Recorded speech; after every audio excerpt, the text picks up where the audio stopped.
Hello students, in this video I will explain you about error handling. Error handling means what? If there is any error in a particular program, so जो compiler है वो compiler उन errors को किस तरीके से deal करता है, उन एरर्स को किस तरीके से हैंडल करता है. So first of all if you are talking about the errors, अगर मैं सिर्फ एरर की बात करूँ तो एरर कितने टाइप की होती है. तो we can say that there are two type of error. The first error that is called a compile time error. Compile time error basically this errors are generated by a compiler. इन errors को कौन generate करता है? Compiler generate करता है. There is another error that we can say that would be the run time error. Run time error का मतलब क्या हुआ? That means this errors are not recognised by the compiler. Compiler इन errors को recognise नहीं कर सकता. Compile time error कब जनरेट होती है? कंपाइल टाइम पे, मतलब compiler can recognize that errors, है ना. तो कंपाइलर उन एरर्स को रिकॉग्नाइज कर सकता है. तो जैसे ही कंपाइलर का काम क्या होता है, वी कैन से दैट कि आपने कोई भी इनपुट दिया, उस स्पेसिफिक इनपुट को कंपाइलर क्या करता है, इसकी करस्पॉन्डिंग एक टारगेट आउटपुट जनरेट करता है. ठीक है. So compiler is simply translator that translate one language to another. तो एक को दूसरे में चेंज करने के काम में आती है. तो कंपाइल टाइम एरर क्या है? अगर आपके इनपुट में कुछ एरर है, ठीक है, जो कंपाइलर इजीली क्या कर लेता है, रिकॉग्नाइज कर लेता है, then such type of error is compile time error. और वो इस पर्टिकुलर इनपुट को टारगेट कोड में कन्वर्ट कर देता है. But suppose to be that target code has still some errors. So now this error are recognize at the time of executing that code. तो उस कोड को जब हम लोग एग्जीक्यूट करते हैं, उस टाइम पे हम उन एरर्स को क्या करते हैं? रिकॉग्नाइज करते हैं. Then such type of errors are called run time error, जो कि रन टाइम पे होगी. मतलब टारगेट कोड, अगर आपसे कोई पूछता है कि हमने टारगेट कोड जनरेट कर लिया, क्या अभी भी उसमें एरर है? Yes, error is possible. And such type of error is called runtime error. Got my point? Now see here. अब अगर हम लोग बात करें कंपाइल टाइम एरर, तो कंपाइल टाइम एरर जो है वो कंपाइलर, हम लोग क्या कहते हैं कि कंपाइलर उसको डिटेक्ट करता है. तो compiler consist multiple number of phases, बहुत सारे फेजेस होते हैं. तो उनमें से कौन से फेजेस हैं जिन फेजेस के थ्रू हम लोग क्या करते हैं, एरर्स को रिकॉग्नाइज करते हैं या एरर्स का हमें पता चलता है. तो बेसिकली हम बोले कि जो कंपाइलर होता है वो एनालिसिस फेज में भी होता है और सिंथेसाइज फेज में भी होता है. तो जो एनालिसिस फेज होते हैं कंपाइलर के, तो एनालिसिस फेज ऑफ कंपाइलर क्या कर सकता है आपका? इजीली एरर्स कौन कौन सी हैं, उन एरर्स को हम लोग पता कर सकते हैं. तो आपके जो एनालिसिस फेज है वो कौन कौन से हैं? तो एनालिसिस फेज में आपका आता है the first phase that is called lexical analyser. So lexical analyser की हेल्प से हम लोग ये आइडेंटिफाई कर सकते हैं कि देयर इज अ एरर और no error. Another is a syntax analyser, ये भी एरर्स को रिकॉग्नाइज करता है, syntax analyser. And another one is a semantic analyser. So semantic analyser से भी हम एरर्स को क्या कर सकते हैं, रिकॉग्नाइज कर सकते हैं कि कोड में किस टाइप का एरर है. Got my point? तो बेसिकली हम लोग डिस्कस करेंगे वन बाय वन कि लेक्सिकल एनालाइजर किस टाइप के एरर्स को रिकॉग्नाइज करता है, सिंटेक्स किस टाइप की करता है और सिमेंटिक किस टाइप के एरर्स को रिकॉग्नाइज करता है, as well as run time errors अगर कुछ होती हैं तो वो रन टाइम एरर कौन सी है. So and how compiler is handle this, इस पूरे को कंपाइलर किस तरीके से हैंडल करता है, will discuss that thing. So first of all start करते हैं विद लेक्सिकल एनालाइजर कि लेक्सिकल एनालाइजर किस टाइप की एरर्स को रिकॉग्नाइज करेगा. So just see here.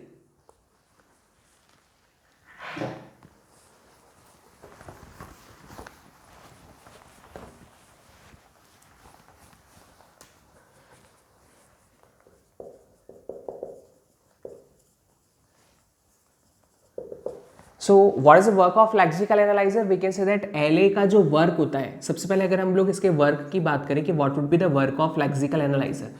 So lexical analyser क्या करता है, इनपुट में लेता है आपका सिंपली जो भी आपकी प्रोग्रामिंग है या what will be your high level language. So high level language को हम लोग एज ए इनपुट देते हैं लेक्सिकल एनालाइजर पे.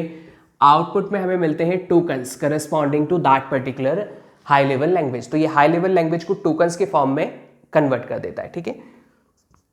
अब ये टोकन्स के फॉर्म में कन्वर्ट करने के लिए क्या करता है, ये one by one character read करता है, one by one character reading. So one by one character readings होती हैं. ठीक है. उसके बेसिस पे ये क्या करता है, ये आइडेंटिफाई करता है टोकन को, identify the token, identify token and generate tokens. ठीक है. सो टोकन आइडेंटिफाई करने का मतलब क्या है कि अगर कोई स्पेसिफिक कीवर्ड है like integer, so integer is a token और not, so first of all ये क्या करेगा, उसको आइडेंटिफाई करेगा, आइडेंटिफाई करने के बाद उसके करस्पॉन्डिंग ये क्या कर देगा, टोकन को जनरेट कर देगा। सो नेक्स्ट इज, अगर इसने टोकन जनरेट किया, ठीक है, अब क्या होता है, जितनी भी ब्लैंक स्पेसेस होती है, ब्लैंक स्पेस अगर आपके प्रोग्राम में कुछ है, so it remove blank spaces, ये ब्लैंक स्पेस को रिमूव करने का काम भी करता है। So it remove blank spaces from the program, ठीक है। If there is any blank line, blank line का मतलब क्या हुआ कि सपोज आपने फर्स्ट लाइन लिखी और फिर कुछ इंटर कर दिया और उसके बाद आप सेकंड लाइन ऑफ कोड लिख रहे हो, सो जितनी भी रिमेनिंग ब्लैंक लाइंस है उनको वो क्या कर देता है, रिमूव कर देता है। So it remove blank lines from the code.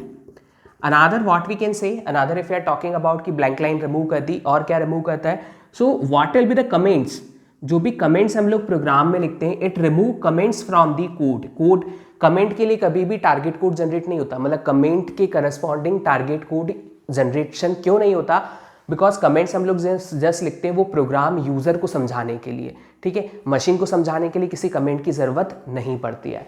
So no comments are required. So comments अगर हमने कुछ दिए हैं तो उनको ये क्या कर देता है, रिमूव कर देता है, मतलब कमेंट्स के करस्पॉन्डिंग कोई भी टोकन जनरेट नहीं होगा, ब्लैंक लाइन के लिए कोई टोकन जनरेट नहीं होगा, ब्लैंक स्पेस के लिए कोई टोकन जनरेट नहीं होगा।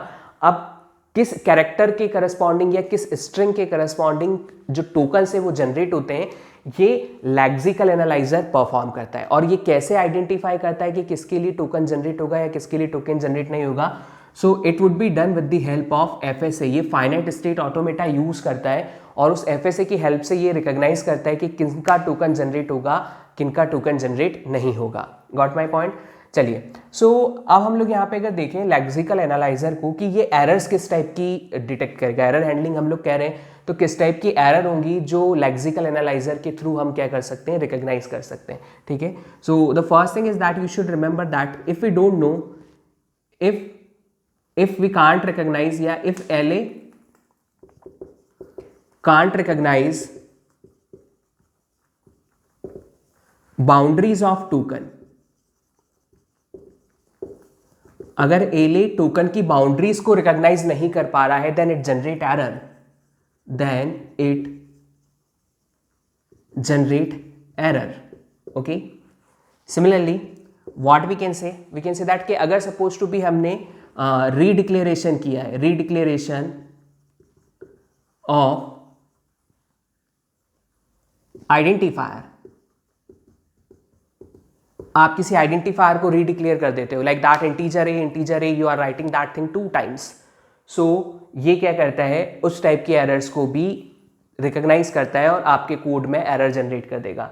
सो if LA does not recognise the boundary of tokens, कहने का मतलब क्या है, if your token is not a valid token, या आपने जो कंटेंट लिखा है उसमें जो आपने टोकन लिया या कोई एक स्ट्रिंग है जिसका टोकन जनरेशन नहीं हो सकता, तो और या फिर वो उस स्ट्रिंग की टोकन की बाउंड्री को आइडेंटिफाई नहीं कर पा रहा है, तो ये क्या करेगा, इन that condition it generates an error, okay. Another thing is that कि अगर आपने रीडिक्लेरेशन ऑफ आइडेंटिफायर, किसी आइडेंटिफायर को रीडिक्लेयर किया हुआ है, तो भी ये एरर जनरेट करता है, ठीक है। तो हम सबसे पहले देखते हैं कि किस टाइप से लेक्सिकल एनालाइजर जो है, ठीक है, वो टोकन की बाउंड्री को आइडेंटिफाई करेगा और बाउंड्री उसे नहीं मिलेगी तो वो टोकन को किस तरीके से वो एरर्स को जनरेट करेगा। So will see that thing. So first of all I am writing some piece of code, है ना, सी प्रोग्रामिंग के कुछ कोड्स मैं लिखता हूँ और उन कोड्स के बेसिस पे हम देखते हैं कि LA कौन कौन सी एरर्स जनरेट करेगा, एरर और no error. If no error then how many tokens, if error then what. So just C.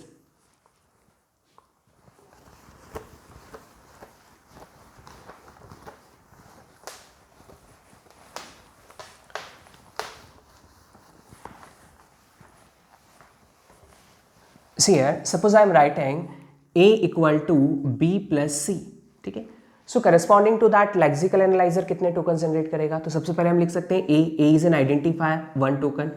Second is assignment, so for that there is another token. B there is another token, plus there is another token, C there is another token.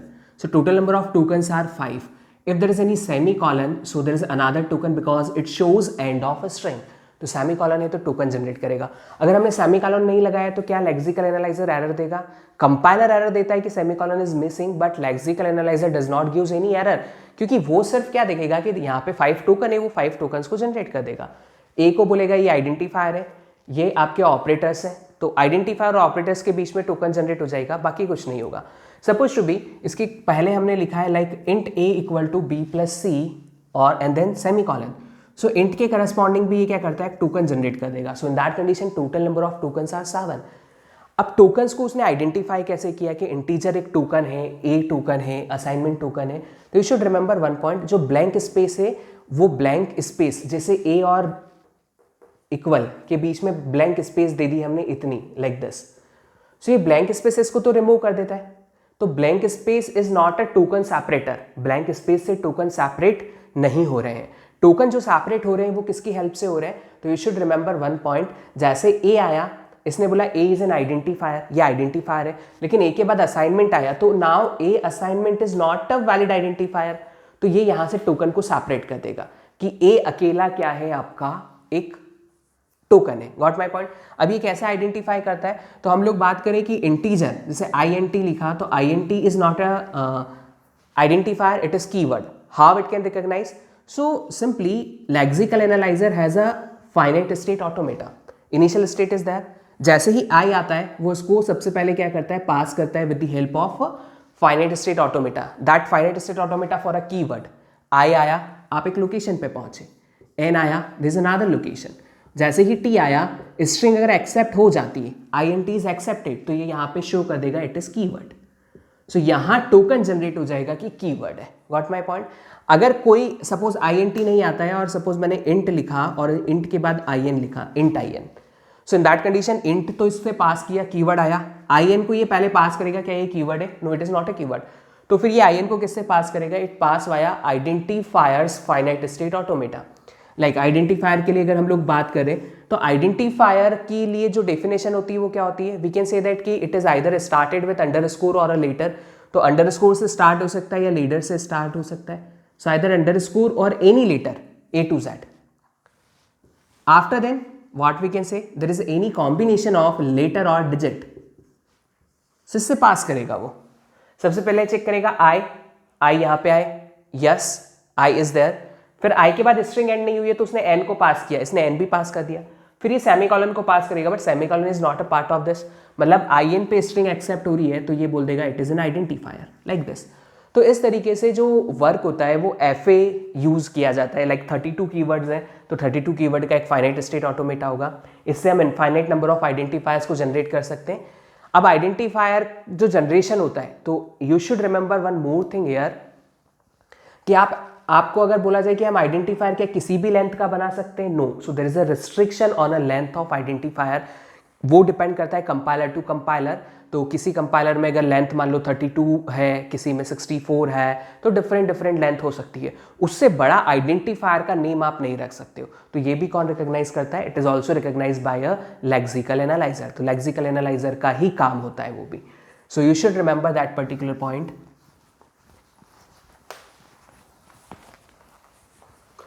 Now see here, supposed to be I am writing A equal to B plus C.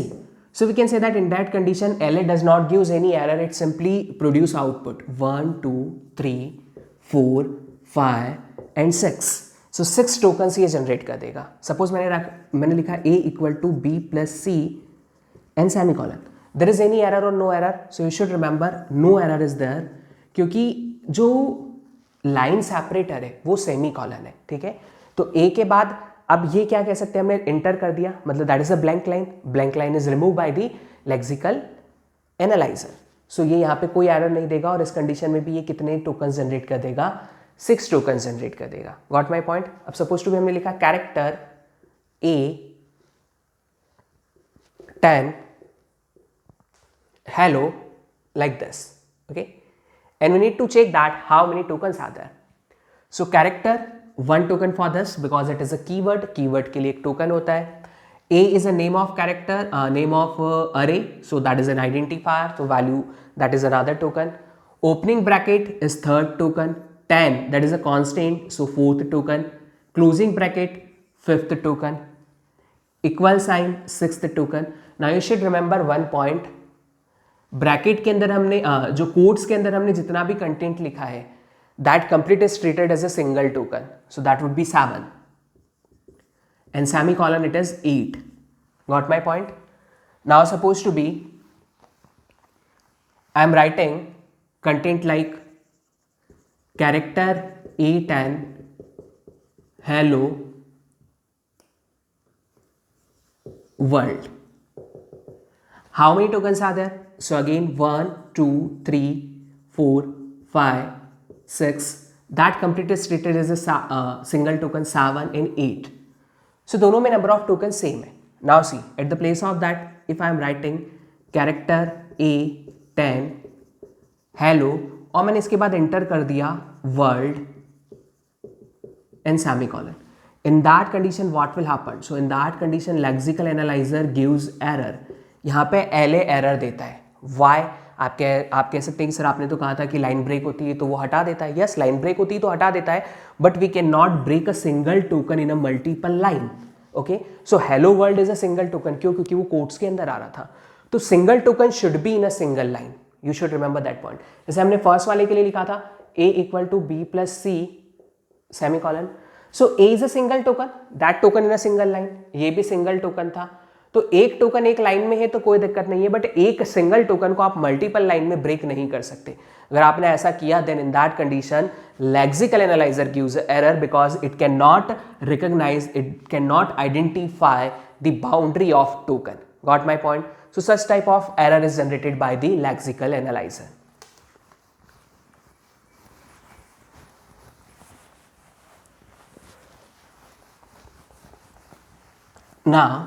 Now see here, supposed to be we have a printf %d and x and y like this. Okay, and supposed to be चलिए x और ये दिया हुआ है. In that condition what we want, we need to check that कि how many tokens are there, number of token इसके लिए कितने जनरेट होंगे. तो एक पॉइंट आप ध्यान रखिए यहाँ पे क्या कि whatever will be the content that is in a quotes उसके लिए एक सिंगल टोकन जनरेट होगा.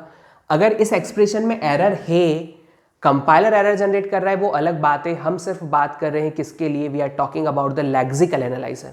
तो वो देखेगा printf यस ये सही है. So there is a token opening bracket, there is a token quotes का content, there is a single token comma, there is another token and token x token comma token and token and again token. So what we can say total 11 tokens are there. So number of tokens कितने generate होंगे? 11. Now see here, supposed to be we are writing printf %d and x like this. So error or no error? So you should remember there is no error.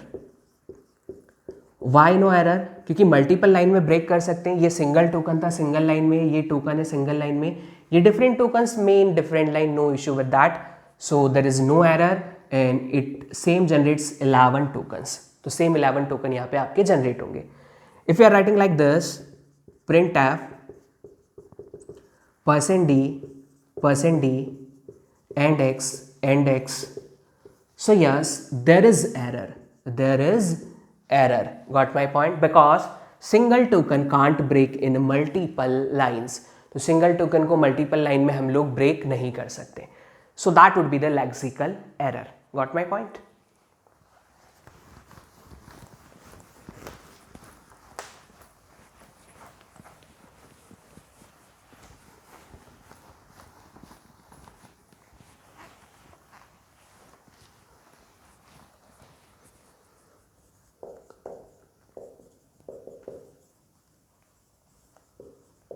ना syntax analyser. So syntax analyser basically किस type की errors को recognise करेगा? So it recognise the syntax error. If there is any syntax error in a code so that would be recognised by the syntax analyser. Syntax error कौन सी होती है? तो simply देखिए सिंपल सा कॉन्सेप्ट है. अगर आपने कोई स्ट्रिंग दी, इस स्ट्रिंग को आपने पास किया किससे? सिंटेक्स एनालाइजर से. आउटपुट क्या होता है इसका? Parse tree. सो अगर पार्स ट्री बन गई तो कोई दिक्कत नहीं है बट अगर पार्स ट्री नहीं बनी in that condition it generates error. So simply आप इसको इस कॉन्सेप्ट को इस तरीके से समझिए कि एक स्ट्रिंग है और syntax analyser generally it is done by the context free grammar. So string को आपने कॉन्टेक्स्ट फ्री ग्रामर से पास किया, if that string is a part of that CFG तो क्या बनता है, पार्स ट्री बनती है। और अगर CFG का पार्स नहीं है वो, तो वो क्या कर देता है, उसको रिजेक्ट कर देता है। तो जो भी स्ट्रिंग रिजेक्ट होगी that is a syntax error, मतलब उसमें कुछ सिंटैक्स एरर है तभी वो उस ग्रामर से पास नहीं हुई है। Got my point. So if string is not a part of our language, मैंने कब सपोज सी के कंपाइलर पे जावा का कोड लिख दिया ना, जावा का जो कोड है if it is not a part of C programming, C programming में वो नहीं होता है, लाइक system.out.println अगर आपने लिखा तो वो क्या होगा कि that is not a part of C programming, तो वो उसकी ग्रामर उसे पास नहीं करेगी, तो वो एरर दे देगा। सेम कोड जावा पे करेंगे तो पास हो जाएगा, क्यों, क्योंकि उसकी कॉन्टेक्स्ट फ्री ग्रामर उसको पास करती है, like that. So syntax analyser की एरर्स देखते हैं हम, कितने टाइप की एरर्स जनरली किस किस टाइप से एरर्स को हम यहाँ पे रिकॉग्नाइज कर सकते हैं। So see here, if you are writing a + b = c, अब देखिए अगर आपसे पूछा जाता है कि if you are passing this code with the help of lexical analyser तो कोई एरर आएगी क्या? So no error is there, it generate simply 6 tokens. But अगर मैं इसको लिखता हूं और इसको पास करता हूं, टोकन्स को मैं पास करता हूं next phase of compiler syntax analyzer से, then see what will happen. क्या कभी भी हम सी की वैल्यू को इस एक्सप्रेशन पे असाइन कर सकते हैं क्या? सो नहीं, क्योंकि ये सिंटैक्स रॉन्ग है। सिंटैक्स क्या होना चाहिए कि ए और बी में एडिशन किया and result stored in C, now that syntax is valid. So इसके करस्पॉन्डिंग जो एरर आएगी दैट इज सिंटैक्स एरर, तो ये सिंटैक्स एरर है। Got my point. So such type of error is called syntax error, क्योंकि ये syntax को identify नहीं कर पा रहा। अब देखिए अगर मुझे लिखना था इफ x = y, ठीक है, लाइक दिस, बट गलती से मैंने इफ x = y नहीं लिखा, या x = y के बाद सेमीकोलन लगाता हूं तो कोई प्रॉब्लम है क्या? No problem, we can write like this, if x = y semicolon. इसका मतलब क्या हुआ, x अगर y के बराबर है तो कुछ नहीं करना है, ठीक है। बट गलती से मैंने क्या किया, इफ की स्पेलिंग मैंने गलत लिख के फी कर दी, क्या यहां पे कोई एरर आएगी? सो देखिए अब 2 पॉइंट है, क्या कोई एरर आएगी, और दूसरा पॉइंट है अगर एरर आती है तो क्या वो एरर सिंटैक्स एनालाइजर जनरेट करेगा? तो you should remember one point, अगर हम इस कोड को सिंटैक्स एनालाइजर के थ्रू पास करते हैं तो देखिए सबसे पहले हमने इसको पास किया किसके थ्रू, so we are passing that with the help of lexical analyser. उसने टोकन जनरेट कर दिया फी के लिए, ओपनिंग के लिए 3 4 5 6 7 टोकन आ गए, ठीक है। सिंटैक्स एनालाइजर ये नहीं देखेगा कि इसने फी लिखा हुआ है तो ये इफ लिखना चाहता था तो इसने सिंटैक्स एरर की है। वो क्या देखेगा यहाँ पे, वो देखेगा कि शायद इफ फंक्शन होगा, उस फंक्शन में ये आर्ग्यूमेंट, एज ए आर्ग्यूमेंट आपने कुछ पास किया है, एंड सेमीकोलन मतलब कि आपने आपके प्रोग्राम में फी फंक्शन की कॉलिंग की है और वो उसको पास कर देगा, ठीक है। एरर आएगी, कब एरर आएगी? Eight the time of linking, मतलब कंपाइलेशन होने के बाद जब हम इस कोड की लिंकिंग करेंगे उस टाइम पे हम सर्च करेंगे कि what is the definition of that function, phi की डेफिनेशन क्या है, ये उस टाइम पे सर्च होता है। तो वो ढूंढेगा लिंकिंग के टाइम पे कि फी का डेफिनेशन क्या है, उसको फी का डेफिनेशन नहीं मिलेगा, क्यों? क्योंकि फी फंक्शन तो हमने बनाया ही नहीं था, वो तो हमने गलती से इफ को फी लिख दिया था। Got my point. So it generates error but at the time of linking, so syntax analyzer gives no error in this condition, so no error. Now see, suppose to be similarly मुझे लिखना था 4 I = 1 I <= n I++, but 4 की spelling मैंने गलती से fro कर दी। So in that condition syntax analyzer gives error और नो एरर। तो आप कह सकते हैं सर अभी आपने कहा कि यहाँ पे फ्रो को एज अ फंक्शन नेम में ले लूँगा, बिल्कुल। ये जो ब्रैकेट में पास किया है इसको मैं एज अ आर्ग्यूमेंट पासिंग ले सकता हूँ, but you should remember one point कि यहाँ ब्रैकेट में क्या आ गया, सेमीकोलन आ गया। अब सेमीकोलन आ गया तो ये क्या करता है, ये सिंटैक्स सर्च करता है, ये फ्रो को फंक्शन मान लेगा, मतलब ये 4 वाली मिस्टेक आइडेंटिफाई नहीं करेगा, इसको लगेगा फ्रो फंक्शन है, लेकिन फंक्शन को आपने कॉल किया, आपने ओपनिंग ब्रैकेट बनाया, जैसे ही सेमीकोलन आया ये समझेगा कि यहाँ पे एंड ऑफ स्ट्रिंग हो रही है, तो closing bracket is missing, so it gives a syntax error that is closing bracket is missing, okay. तो यहाँ पे एरर आएगी, क्यों एरर आ रही है? Because of the semicolon, so it generate a syntax error. So you should remember that point. इस type की जो एरर्स होती हैं इनको सिंटेक्स एरर कहा जाता है, और सिंटेक्स एरर जो होती है वो सिंटेक्स एनालाइजर के थ्रू क्या होती हैं, रिकॉग्नाइज होती हैं, और वो उन्हें जनरेट करता है, वो बताता है कि ये एरर्स आपके कोड में है। Got my point? Now another is semantic analyser. देखते हैं सिमेंटिक एनालाइजर किस टाइप की एरर्स को रिकॉग्नाइज करेगा।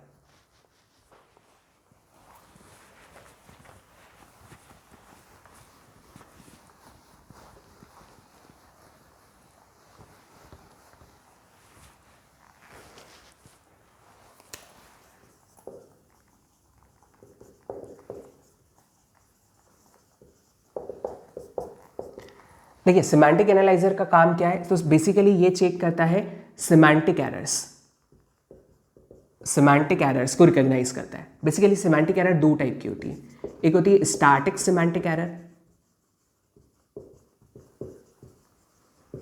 और the second one is dynamic semantic error.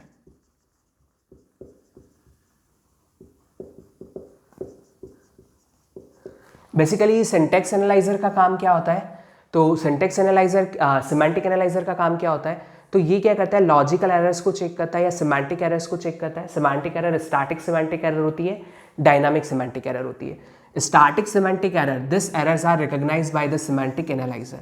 Dynamic semantic error is not recognised by the your semantic analyser, we can say that such type of errors are run time error. Okay, तो ये dynamic semantic errors को हमारा semantic analyser या compiler उनको recognise नहीं कर पाता। ठीक है, तो स्टैटिक सिमेंटिक और डायनामिक सिमेंटिक में प्रॉब्लम क्या है, तो बेसिकली हम कहते हैं कि ये होती है they are the problem in our logic. So कोई भी प्रॉब्लम अगर हमारे लॉजिक में है तो लॉजिक से रिलेटेड एरर्स को ये चेक करता है। लाइक दैट कि आपने इंटीजर ए लिया हुआ था, मतलब ए जो डिफाइन किया था हुआ था आपने वो इंटीजर टाइप का था, बट आप उसमें फ्लोटिंग टाइप की वैल्यूज को स्टोर करना चाहते हो। So in that condition it generates error, तो वहाँ पे एरर जनरेशन होगा। Got my point? तो बेसिकली क्या करते हैं, बुक कह सकते हैं कि सर टाइप चेकिंग हो जाती है या टाइप कास्टिंग हो जाती है, तो yes type checking is work of this, but दो चीज़ें होती हैं। कुछ प्रोग्रामिंग लैंग्वेज होती है जो ऑटो टाइप कास्ट कर देती है, जैसे इंटीजर वेरिएबल है और आपने उसके अंदर या फ्लोट वेरिएबल है आपने उसके अंदर इंटीजर स्टोर करना था तो वो ऑटो टाइप कास्ट कर देगा। बट इंटीजर वेरिएबल है और उसके अंदर फ्लोट डेटा स्टोर करना है, तो इन that condition what will happen, it gives error देगा, या फिर वो वैल्यू को ट्रंकेट करके स्टोर कर देगा। जैसे रिजल्ट आया 1.5 तो वो 1 दे देगा, लाइक दिस। ओके, सो कुछ कंपाइलर होते हैं जो टाइप कास्टिंग ऑटोमेटिकली कर देते हैं, कुछ कंपाइलर उसके लिए कोड रिक्वायर्ड होता है, अगर कोड नहीं लिखा तो वो एरर जनरेट करते हैं। अब कुछ एरर्स होती है जो हमारे लॉजिक में एरर है, लाइक डिवाइड बाय जीरो। तो डिवाइड बाय जीरो क्या है, it is a logical error but it is not a semantic error, क्योंकि ये कंपाइल टाइम पे चेक नहीं होगा। It is a dynamic semantic error, क्योंकि जब हम क्या करेंगे, जब हमने कोड को पास कर दिया, रन कर दिया, कंपाइल कर दिया, वो कोड जनरेट कर देगा। जब उसे रन करने जाते हैं तब डिवाइड बाय जीरो एरर हमें पता चलती है। तो डिवाइड बाय जीरो एरर जो हो गई that is a dynamic semantic error. Similarly अरे इंडेक्स आउट ऑफ बॉन्ड, अरे index out of bond, memory full, अरे इंडेक्स आउट ऑफ बॉन्ड, अरे ओवरफ्लो, स्टैक ओवरफ्लो, जितने भी जावा में आपने एक्सेप्शंस देखे हुए होंगे वो सारे एक्सप्रेशन जो होते हैं, जितने भी एक्सेप्शंस होते हैं वो सारे डायनामिक सिमेंटिक एरर होती हैं। ठीक है, so this dynamic semantic errors is not recognised by the compiler, ये रन टाइम का काम है।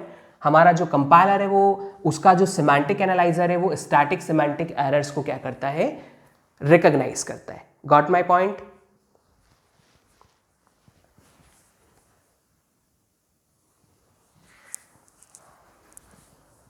Now here I am writing some errors या some specific condition, और in that condition कौन सा phase error generate करेगा, we need to identify that thing. So just here redeclaration of an identifier, अगर किसी identifier को एक से ज़्यादा बार declare कर दिया, redeclaration कर दिया, then such type of error is generated by lexical analyzer. Okay. Unbalance parenthesis, unbalance parenthesis का मतलब ओपनिंग ब्रैकेट लगाया है, क्लोजिंग नहीं लगाया है। In that condition that would be, we can say that yes it is a syntax error, so it is syntax error. Applying an operator to an element of a wrong type, है ना, मतलब हमने अगर कोई operator apply कर दिया wrong type के element में, एक इंटीजर है और एक कैरेक्टर है, इन दैट कंडीशन ये किस टाइप की एरर है, so it is detect eight the time of semantic analyzer. So it is a static semantic error. Okay, static semantic error को मैं SS से represent करता हूँ, shortcut static semantic error. Okay, array index out of bond. अब array index out of bond गया, ये पता कब चलेगा? जब हम उसको execute करेंगे. So that is a dynamic semantic error. I am writing that with the help of DS, dynamic semantic error.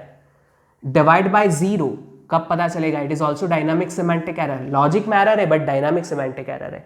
सो जो डायनामिक सिमेंटिक एरर है ये सिमेंटिक एनालाइजर नहीं करता. सिमेंटिक एनालाइजर कौन सी एरर्स को रिकॉग्नाइज करता है? Static semantic. Semicolon after a block in C, that is a syntax error, है ना. अब देखिए एग्जैक्टली क्या होता है, यहाँ पे एक सिंबल टेबल भी होती है. सिंबल टेबल का कॉन्सेप्ट होता है हर फेज क्या करता है, सिंबल टेबल पे अपडेशन का काम करता है. ठीक है, तो सिंबल टेबल अपडेट होती हैं और उन्हीं सिंबल टेबल की हेल्प से ये चीज़ें भी रिकॉग्नाइज होती हैं. तो या तो symbol table we can say there is a data compiler, तो कंपाइलर का मेटा डेटा वो स्टोर करते हैं. See here, wrong number of arguments apply to a call. So wrong number of arguments apply to a call, it is also a dynamic semantic error. देखिए क्या हुआ, आपने एक फंक्शन लिया, उस फंक्शन में आपने नंबर ऑफ आर्ग्यूमेंट जो पास किए वो 3 पास कर दिए सपोज. तो एट दैट टाइम तो ये सिंटेक्स को पास कर देगा. पता कब चलेगा? जब लिंक हो रही है तब पता चलेगा कि नहीं हमें 3 नहीं, हमें तो 2 आर्ग्यूमेंट पास करने थे. तो because of that we are saying that it is a dynamic semantic error. An unwanted infinite loop. Unwanted infinite loop is no error. It is not a error. It is a output of your program. आपने जो programme बनाया था वो compile हो चुका है. After compilation आप जब रन करते हो तब वो इनफाइनाइट लूपिंग में चले जाता है. तो कंपाइलर ने कोई एरर जनरेट नहीं की, रन टाइम ने भी कोई एरर जनरेट नहीं की, उसने आउटपुट दे दिया infinite loop. So it is not a error. Dereference of null pointer, it is also dynamic semantic error. मतलब हमने नल पॉइंटर की डी रेफरेंसिंग की है, ये हमें रन टाइम पे पता चलेगा. यूज ऑफ अनइनिशियलाइज्ड वेरिएबल, जिन वेरिएबल को इनिशियलाइज ही नहीं किया है हम उनको यूज कर रहे हैं, that would be the error and that error is called syntax error. Got my point? So you should remember these things about the error handling. Okay.